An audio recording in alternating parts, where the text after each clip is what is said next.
Mesdames et messieurs, bonjour. Que la paix du Seigneur soit avec vous. Le thème de ce matin s'intitule « Tu ne seras pas atteint ». Nous allons directement entrer dans notre Bible. Psaume 91, versets 5 à 7. Et dans Psaume 91, versets 5 à 7, il est écrit ceci. Tu ne craindras ni les terreurs de la nuit, ni la flèche qui vole le jour, ni la peste qui marche dans les ténèbres, ni la contagion qui frappe en plein midi. Que 1000 tombent à ton côté et 10 000 à ta droite, tu ne seras pas atteint. Waouh! Waouh! C'est extraordinaire. C'est vraiment grand. Mais qu'est-ce que cela signifie au juste?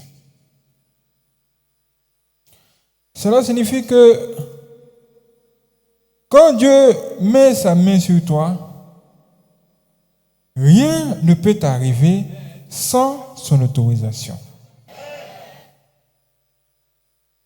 Cela veut dire que quand l'esprit de mort viendra à toi, il va trouver quelqu'un. Quand l'esprit de mort va se lever et s'approcher de toi, il va trouver une personne.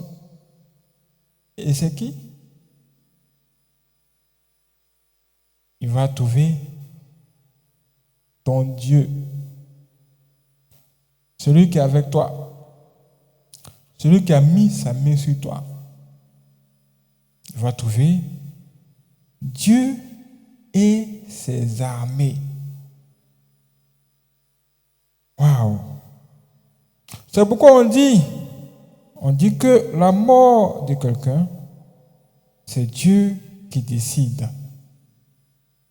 Tant qu'il n'a pas accepté, rien ne va t'arriver.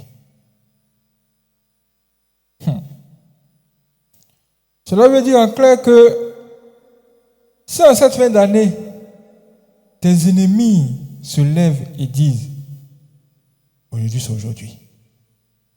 Aujourd'hui, là, c'est aujourd'hui. Celui-là, il doit mourir. » Waouh! S'il se lève pour dire cela, si au son nombre de 1000 à ta gauche, ou même de 10 000 à ta droite, ils ne pourront rien créer. Ils ne pourront rien faire. Peu importe leur nombre, ils ne pourront rien faire. Pourquoi? Parce que le Dieu qui est avec toi, plus ses armées sont en plus grand nombre qu'eux, et en même temps, ces gens-là sont plus forts qu'eux. Et si ces ennemis-là, malgré tout ça, essaient de venir, quelque chose va se passer. Ils seront dispersés par la puissance de la vague de Dieu. C'est une vague très puissante. Même quand vous voyez un peu à la télévision, on vous montre des grandes vagues. Quand ces grandes vagues-là arrivent, qu'est-ce que les gens font? Ils fuient. Ils vont se cacher. Ils vont sur les lieux élevés. Pourquoi ils ne s'arrêtent pas pour dire qu'eux ont gros cœur? Ou bien ils sont des bêtises impalables? Personne ne peut s'arrêter devant la vague. Et la vague dont je vous parle ici, c'est la vague de Dieu. Et cette vague est une vague vraiment terrible. Et elle existe. Dieu peut intervenir sous différentes formes. Je vais maintenant vous donner un témoignage pour que vous puissiez bien comprendre cette affaire. Un jour, un président, le président d'un pays, il a dit que c'est vrai, je suis devenu président, mais il faut que j'affermisse mon trône. Il faut que je m'asseye sur le trône là jusqu'à demain matin. Même si je meurs, je dois être sur le trône là. Et pour cela, qu'est-ce qu'il a fait? Il a cherché le plus grand féticheur de toute l'Afrique. Et il a déplacé le féticheur là depuis son pays jusqu'à chez lui. Maintenant, le féticheur est arrivé. Il a dit, écoute, monsieur le président, moi, je vais faire ton travail. Mais voici les conditions. Pendant qu'il est en train de faire ton travail là, aucune église dans le pays là ne doit se lever pour faire de fortes prières.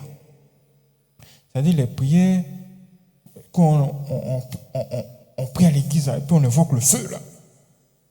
Aucune église ne doit prier et invoquer le feu. Et toutes les églises doivent fermer à partir de 18h. Donc, à partir de 18h, si une église est ouverte, nous, on va brûler l'église et tous les gens qui sont dedans.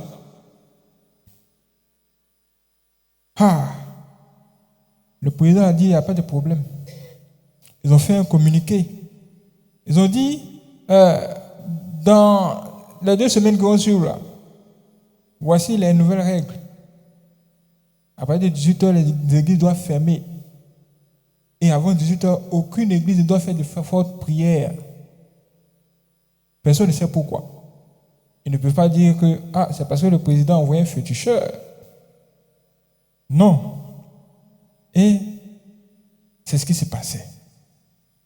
Les églises fermaient à partir de 18h. Mais il y a une église. Et il y avait un homme de Dieu là-bas. L'homme de Dieu lui a dit que, en fait, l'homme de Dieu là, Dieu lui a dit que il doit prier de 18h jusqu'à minuit. Maintenant, entre le président et puis Dieu là, il va obéir à qui? Il va obéir à Dieu. Parce que Dieu est plus que le président. Le président meurt, Dieu vit. Ensuite qui? Ensuite celui qui vit d'éternité en éternité. Voici comment il s'est dit que, bon, puisqu'il y a une règle qui est en place, nous on va trouver une stratégie. Et la stratégie, c'était de fermer les portes de l'église et prier à l'intérieur, mais dans le silence. C'est-à-dire que si toi, tu passes, tu vas voir que l'église est fermée. Mais à l'intérieur, là, il y a le feu là-bas. À l'intérieur, les gens sont tous priés. Là, ils obéissent à Dieu en même temps.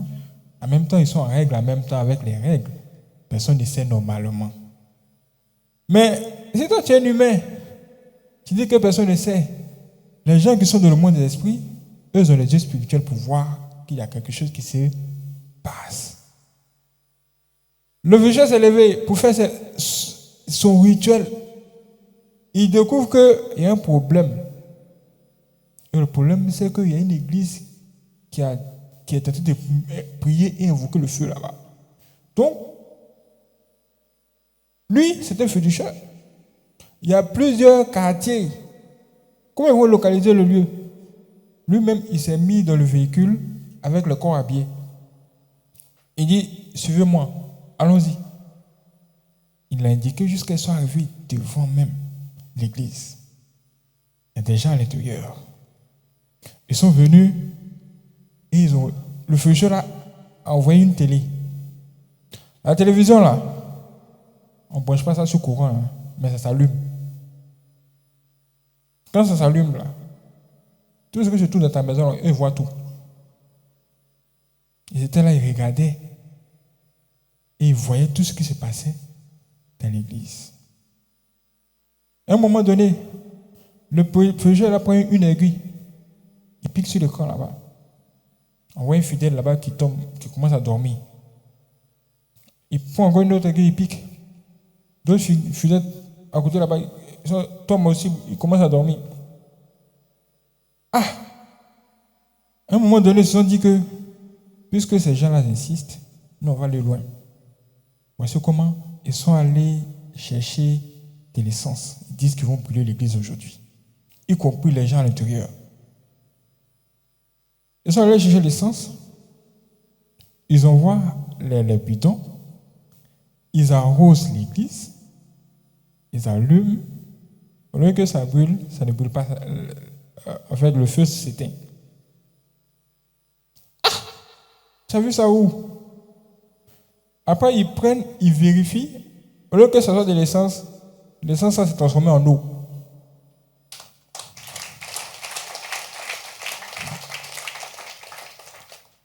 L'essence, là, s'est transformée en eau. Il a commencé à crier sur les gens là-bas. Mais on vous dit d'aller pour l'essence, vous avez l'eau, c'est quoi? Ils ont tout essayé, ça n'a pas marché. À un moment donné, l'homme de Dieu, à l'intérieur, il s'est mis à genoux. Et il s'est mis à prier.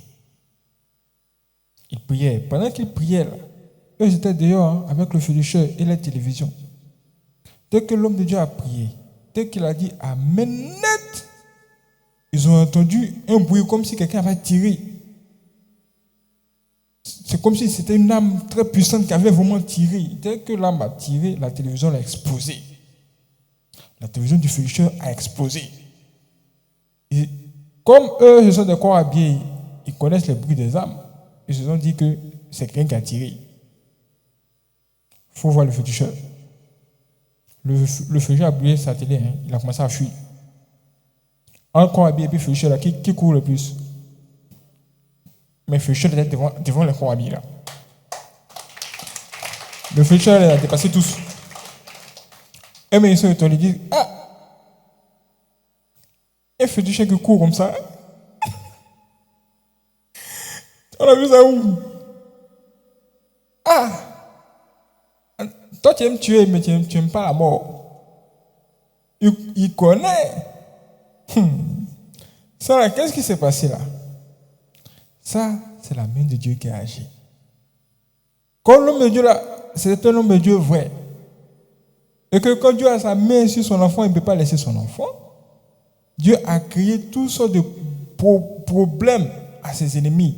Il a mis les ennemis dans la confusion. Mais comme ils insistaient, ils voulaient forcément tuer, détruire. Qu'est-ce que Dieu a fait? Dieu a frappé. Ça veut dire que si tes ennemis insistent, ils cherchent à te tuer, Dieu dit non, mais ils continuent. Et ils continuent, Dieu va commencer à frapper un à un. Ils vont commencer à tomber one by one. Aujourd'hui, si toi, tu décides de l'invoquer dans ta vie, c'est exactement ce qui va se passer. En cette fin d'année, que Dieu soit une grande protection pour toi. Et que dans l'année qui va venir, il t'ouvre de grandes portes. Des portes que personne ne pourra fermer. Que Dieu vous bénisse en abondance.